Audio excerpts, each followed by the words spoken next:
Farming life in another world के episode 1 में हम लोग एक बंदे को देखते हैं जो कि हॉस्पिटल में होता है और अब उसकी हार्ट बीट पूरी खत्म हो जाती है और अब उस बंदे की आँख खुलती है। वो देखता है कि तो ये एक ड्रीम था, ये ड्रीम तो मुझे काफी दिनों से नहीं आया था। ऐसा बोलने के बाद वो खड़ा हो जाता है और अब वो अपने रूम से बाहर निकलता है। वहाँ पर उसे उसकी मेड मिलती है और उसकी मेड कहने लगती है, मास्टर हिराको, माफ करना मैंने अभी तक ब्रेकफास्ट नहीं बनाया। तो हिराको उससे कहते कोई बात नहीं, मैं ही जल्दी उठ गया हूँ। ये सुनकर मेड थोड़ा रिलीफ फील करती है, जिसके बाद हिराको उससे कहते हैं कि क्या तुम मुझे मास्टर बुलाना बंद कर सकती हो। तो मेड कहते समझ गई विलेज चीफ। और अब हिराको वहाँ से जाने लगता है। तभी उसे किचन से एक आवाज आती है तो वो किचन में जाकर देखता है तो पता लगता है एक मेड और स्लाइम को उबाल रही होती है। उसे देखकर हिराको कहता है तो तुमने किचन में काम करना शुरू कर दिया। तो मेड हिराको से पूछती है कि क्या मैं इस पूरी चीज को जला दूं, जिस पर हिराको मना कर देता है। और अब हिराको बाहर आता है तो पता लगता है कि इस वर्ल्ड के अंदर 2 चांद हैं। वहीं हिराको स्ट्रेचिंग कर रहा होता है तो एक लड़की वहाँ पर आती है और वो हिराको को कहती है तो तुम जल्दी जाग गए, जिस पर हिराको कहता है हाँ। तभी एक और लड़की उड़ते वहाँ पर आती है और उन दोनों को गुड मॉर्निंग करती है। और अब वो दोनों लड़के एक दूसरे से बात कर रही होती है। तभी हिराको थोड़ा खोया खोया लग रहा होता है तो वो लड़की हिराको को कहती है कोई दिक्कत है क्या हम तुम्हारी कोई हेल्प कर सकते हैं। तो हिराको ने कहते हैं कि कोई दिक्कत तो नहीं है, लेकिन वही सपना मुझे कल रात भी आया था और क्या पता वो सपना ना हो, वो मेरी पास्ट की मेमोरी भी हो सकती है। जिसके बाद हमें इस विलेज के अंदर कुछ 20 बच्चों को खेलते हुए दिखाया गया है और हमें दिखाया गया कि किस तरीके से डिफरेंट स्पीसीज यहाँ पर फार्मिंग कर रही है और थोड़ा बहुत और भी काम कर रही है। और अब उन सभी लोगों को देखकर हिराको मन में कहने लगता है कि जब मैं इस वर्ल्ड में आया था मैंने कभी भी इमेजिन नहीं किया था कि मैं ये सब कर पाऊंगा। ये मेरे सपने की तरह है, इतनी मजेदार लाइफ जीना। और अब हमें दिखाया जाता है कि हिराको इस वर्ल्ड में आया कैसे। वो मर जाता है और उसकी सोल गॉड के पास पहुँचती है। गॉड हिराको से कहने लगता है कि तुम इस वर्ल्ड में 39 ईयर्स रहे हो और तुम्हारी लाइफ में काफी दुखद चीजें हुई है। तुम्हें दूसरे लोगों ने धोखा दिया और अंत में तुम ना ठीक होने वाली बीमारी से मर गए। और अब गॉड हिराको को कहते हैं मैंने यहाँ पर तुम्हें इसलिए बुलाया क्योंकि मैं तुम्हें एक और चांस देना चाहता हूँ जिंदगी जीने का। और तुम्हें मैं एक ऐसी बॉडी प्रोवाइड करूंगा जो कि काफी ज्यादा हेल्दी हो, उसमें कोई भी बीमारी ना हो पाए। और अब गॉड हिराको को सच्चाई बताते हैं। वो बताते हैं कि तुम्हारी लाइफ इतनी ज्यादा जो बुरी थी वो मेरी गलती की वजह से ही थी और इसलिए मेरी गलती को सुधारने के लिए क्या तुम नई लाइफ जीना चाहोगे। हिराको थोड़ा सोचता है और गॉड को हाँ कर देता है। और अब गॉड कहने लगते हैं कि क्या तुम्हारी कोई रिक्वेस्ट है, तुम जैसी लाइफ जीना चाहते हो मैं तुम्हें वैसी ही लाइफ दूंगा। तो हिराको थोड़ा सोचता है और कहता है हाँ मुझे फार्मिंग करनी है। तो गॉड पूछे फार्मिंग क्यों, जिस पर हिराको कहता है जब मैं हॉस्पिटल में बेड में पड़ा रहता था तब मैं एक टीवी शो देखा करता था फार्मिंग का, लेकिन मेरी हेल्थ खराब होने के कारण मैं फार्मिंग नहीं कर पाया, इसलिए मैं फार्मिंग ट्राई करना चाहता हूँ। और मैं चाहता हूँ कि तुम मुझे एक ऐसी जगह दो जो कि सिविलाइजेशन से दूर हो ताकि मैं शांति से काम कर सकूं। तो गॉड कहते हैं ऐसा मैं कर तो सकता हूँ, लेकिन एक बार मुझे एग्रीकल्चर वाले गॉड से बात करनी होगी। और अब वो उन गॉड से बात करते हैं और एग्रीकल्चर वाले गॉड की परमिशन ले लेते हैं, जिसके बाद हिराको को कहने लगते हैं कि मैं तुम्हें एक हेल्दी बॉडी के साथ नई जिंदगी देता हूँ, साथ साथ मैं तुम्हें एक ओमनीमेंट फार्मिंग टूल का पावर देता हूँ। ऐसा बोलने के बाद वो हिराको की सोल के ऊपर टच करते हैं और अब कहते हैं अपनी नई जिंदगी को एंजॉय करना। और अब हिराको की आँख खुलती है एक जंगल के अंदर, जहाँ पर वो देखता है कि वो अपनी बॉडी को फील कर पा रहा होता है और हिला पा रहा होता है।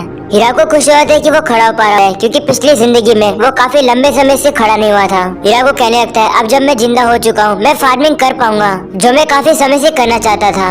और अब हिराको देखता है कि यहाँ पर तो सिर्फ पेड़ ही पेड़ है। वो कहने लगता है कि मैंने कहा तो था कि मुझे सिविलाइजेशन नहीं चाहिए, लेकिन इतना भी नहीं कहा था कि यहाँ पर लोग ही ना आए। और अब वो अपने कपड़े देखता है, उसे अपने कपड़े एक गेम के विलेजर की तरह लग रहे हैं। हिराको कहने लगता है कि मैं यंग बन चुका हूँ। और अब वो कहता है कि एक मिनट, मेरे पास तो ऑर्नामेंट फार्मिंग स्किल थी ना, मैं इसको टेस्ट करता हूँ। और अब वो अपने पावर का यूज करता है जिससे कि उसके हाथ में एक टूल आ जाता है। और अब वो जमीन में खोदना शुरू करता है। वो नोटिस करता है कि वो जितना भी जमीन में खोदे वो थक ही नहीं रहा है, चाहे जमीन कितनी भी ज्यादा सख्त हो। और जो सॉइल है वो काफी ज्यादा फ्लफी है, तो इसमें वेजिटेबल काफी अच्छे से उगेंगी। और अब हिराको कहने लगता है कि मुझे पानी और खाने का इंतजाम करना होगा। और अब हिराको रिवर की आवाज सुनने की कोशिश करता है, लेकिन उसे दूर दूर तक सिर्फ पत्तियों की आवाज आ रही होती है। तभी उसे एक आवाज आती है और उसे लगता है कि पीछे से कोई गया है। और अब हिराको कहता है कि ये कैसी जगह है जहाँ पर डेंजरस मॉन्स्टर आ सकते हैं, इसलिए मुझे सबसे पहले रहने का कुछ बंदोबस्त करना होगा।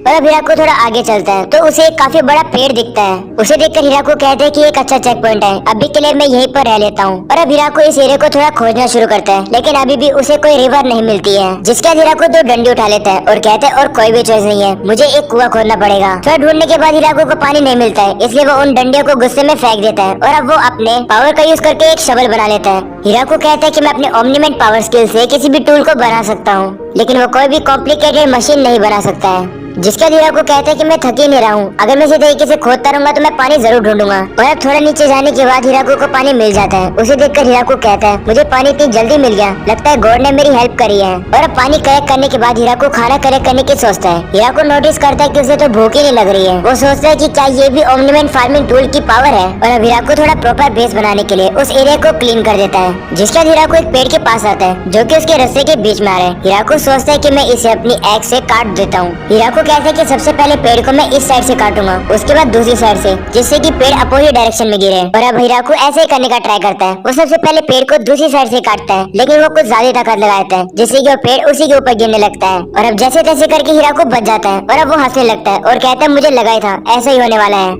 जिसके बाद वो एक हैजेट के जरिए पेड़ की कठोर लकड़ी को काफी इजीली से काट देता है। और अब वो एक हुक के जरिए पेड़ को खींचने लगता है। हीरा को कहते हैं ये टूल तो नहीं है, लेकिन जिस चीज को भी मैं इमेजिन करता हूँ ओमनीमैन फार्मिंग टूल वही टूल मेरे को बना के दे देता है। और अब काफी सारी लकड़ियाँ काट कर हीरा को सोचते है कि मैं अपना घर कैसे बनाऊं, मेरे पास तो कोई कील वगैरह है ही नहीं। तभी हीरा को नोटिस करता है कि एक सेकंड, ये तो शाम हो गई। ये देखकर वो काफी डर जाता है क्योंकि अगर सूरज जल गया तो काफी अंधेरा हो जाएगा। और अब हीरा को कहता है मुझे लाइट ढूंढनी पड़ेगी। हीरा को अपने पावर से एक लैंप या फिर माचिस बुलाने की कोशिश करता है, लेकिन कुछ भी नहीं होता है। हीरा को सोचते है कि अगर मैं माचिस बनाऊंगा और अगर वो खत्म हो गई तो मैं अपने टूल को खो बैठूंगा। इसलिए वो एक मैग्नीफाइंग ग्लास को मंगाता है और कहते हैं इससे मैं आग को शुरू कर पाऊंगा। लेकिन अब काफी रात हो चुकी है, आग नहीं चल पाती है। और अब हीरा को पेड़ के अंदर एक जगह बनाकर उसके अंदर एक टेम्परेरी शेल्टर में रह रहा है। वहीं पर वो चीजल से कुछ प्लेट वगैरह बनाने की कोशिश करता है। हीरा को कहते हैं कि मुझे लगा कि मैं रात में कुछ देख नहीं पाऊंगा, लेकिन मैं काफी सरप्राइज हूँ कि मैं देख पा रहा हूँ। लगता है गॉड ने जो मुझे ये हेल्दी बॉडी दी है ये इसका कमाल है। और अब हीरा को चांद को देखकर कहते हैं कि सही में मैं दूसरे वर्ल्ड में आ गया हूँ।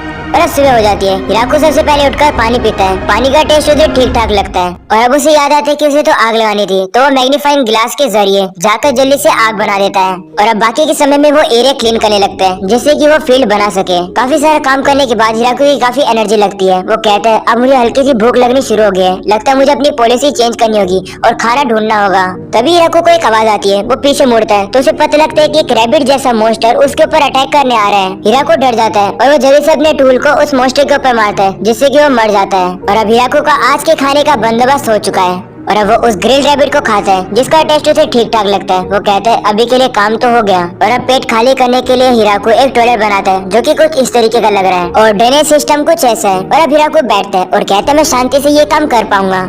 थोड़ी देर बाद वो कहता है नहीं मैं नहीं कर सकता हूँ। और अब वो उस टॉयलेट के चारों ओर एक दीवार बनाता है जिससे कि वो आराम से अपने काम को पूरा कर पाएगा। और अब हीरा को वापस से फील्ड पर काम करना शुरू करता है। वो सोचता है कि मैं यहाँ पर कौन से वेजिटेबल्स उगाऊं, आलू, टमाटर, प्याज या फिर खीरा, सभी काफी ज्यादा अच्छे हैं। और अब हीरा को काम करने में इतना ज्यादा फोकस होता है कि वो काफी ज्यादा एरिया को खोद देता है। और अब शाम हो जाती है। हीरा को कहने लगता है कि मैंने जगह तो बना दी, लेकिन मेरे पास तो कोई सीढ़ी नहीं है जिससे कि मैं वेजिटेबल्स ग्रो कर सकूं। तो हीरा को कहते हैं कि मुझे कल फॉरेस्ट में जाना पड़ेगा सीड्स को कलेक्ट करने के लिए। ऐसा बोलने के बाद वो सोने चला जाता है। और अब सुबह जैसे हीरा को बाहर आता है वो ये देखकर काफी ज्यादा हैरान हो जाता है क्योंकि जहाँ पर उसने गड्ढा खोदा होता है वहाँ पर प्लांट आने शुरू हो चुके हैं। हीरा को सोचते है कि क्या इस दुनिया के अंदर प्लांट बिना सीड के ग्रोथ है या फिर मेरी ये ओमनीमैन फार्मिंग टूल का कमाल है।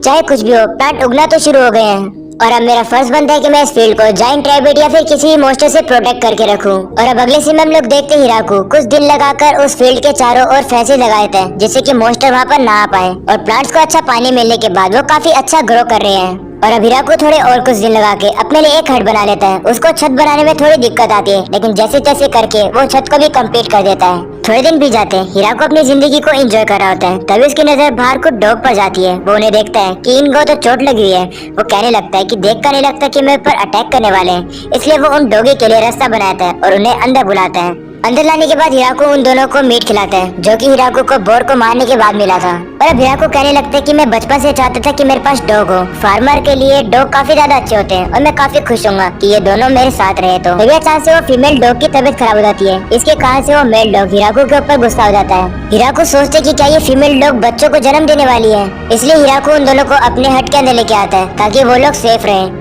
हीरा को सोचने लगता है कि डिलीवरी कब होने वाली है, क्या मैं इसके लिए पानी लेकर आऊँ। हीरा को थोड़ा पैनिक होने लगता है, लेकिन वो एक डिसीजन ले लेता है और पता लगता है रात में हीरा को अलग बैठा होता है। वो कहने लगता है मुझे जो हुआ मैंने किया, इसलिए मैं यहाँ पर आ गया हूँ क्योंकि ह्यूमन को वहाँ पर नहीं रहना चाहिए। और अब अगला दिन होता है। हीरा को की आँख खुलती है। वो देखता है कि वो तो सो गया था, जिसके बाद वो जल्दी से उस हट में जाकर देखता है। वो अंदर देखकर काफी खुश होता है क्योंकि सब कुछ अच्छे से गया और वहाँ पर काफी सारे पपीज होते हैं। और इस खुशी को सेलिब्रेट करने के लिए हीरा को उन दोनों को मीट दे देता है। और अब थोड़े और दिन भी जाते हैं। हीराकू कहने लगता है कि मुझे लगा कि ये डॉग चले जाएंगे, लेकिन ये लोग यहीं पर एंजॉय कर रहे हैं, इसलिए इन लोगों ने डिसाइड किया है कि ये यहीं पर रहेंगे। और ये लोग मेरी हट के अंदर रह रहे थे और इन लोगों को हट से बाहर निकालना मुझे अच्छा नहीं लग रहा था, इसलिए मैंने लिए खुद के लिए एक और नई हट बना ली। और पिछली वाली हट के कंपेयर में ये वाली हट काफी ज्यादा इम्प्रूव है, जिसके बाद हीराकू बताता है कि हार्वेस्ट